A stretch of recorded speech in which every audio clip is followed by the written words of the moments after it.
If you are experiencing issues with a USB device not being recognized in Windows 11, do not worry, we have some steps that might help resolve the problem. Begin by right-clicking on the Start button and selecting Settings from the menu. Navigate to the Windows Update tab and click on Check for Updates in the right pane to install any pending updates. Once your system is up to date, search for Device Manager in the Windows search bar and open it. In the Device Manager window, expand the list for Universal Serial Bus Controllers.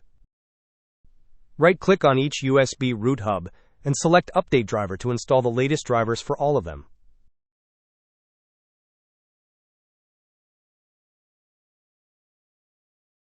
After updating the drivers, right-click on a USB root hub again, select Properties, then go to the Power Management tab.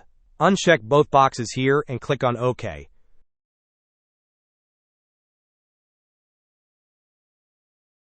If these steps do not resolve the issue, you can perform a System File Checker scan. Search for Command Prompt in the Windows search bar and click on Run as Administrator. In the Command Prompt window, type the command sfc/scan now and press Enter. This command will initiate a scan of your system files and may take a significant amount of time to complete. You can minimize the Command Prompt window and continue with your work while the scan runs. If, after attempting all these solutions, the USB device is still not recognized, it is possible that the device itself is not compatible with your system. Hope this was helpful. Don't forget to like and subscribe if you enjoyed. As always, thanks for watching and I will see you in the next video.